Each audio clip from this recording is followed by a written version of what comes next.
My name is Lina and I am a graduating senior at Basis Tucson North and a incoming freshman to the University of Arizona.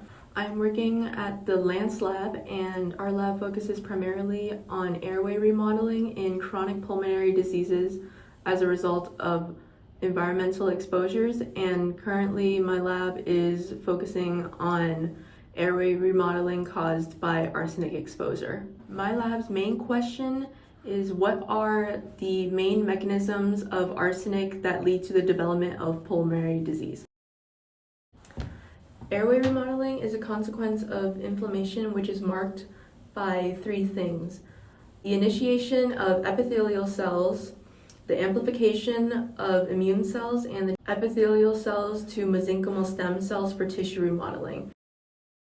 So little research actually exists concerning the risks of exposure to arsenic contents in dust and water, but because the concentrations of arsenic in nature in dry climates such as the Southwest are so high, it's an ideal place for population exposure studies. In our lab, we use pregnant mice and pups for assimilating population exposures, and we expose them to arsenic concentrations in dust and water during the in utero and postnatal stage until the pups would reach adulthood. We then extracted their lung tissue for immunohistochemistry uses to assess and quantify protein expression in CC16, MUC5AC, and one of the extracellular matrices proteins, collagen fibers.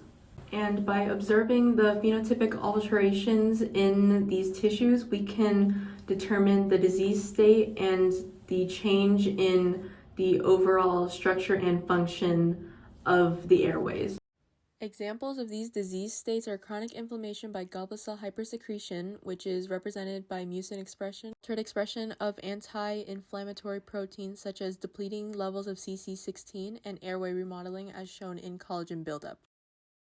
The remaining questions I have about our research are: what type of intervention can reduce the effect of chronic exposure? What biomarkers can we target for therapeutic interventions of arsenic exposure? And can we create a drug that inhibits the amount of pluripotent cells in the lungs to extend the duration of homeostasis in inflamed cells?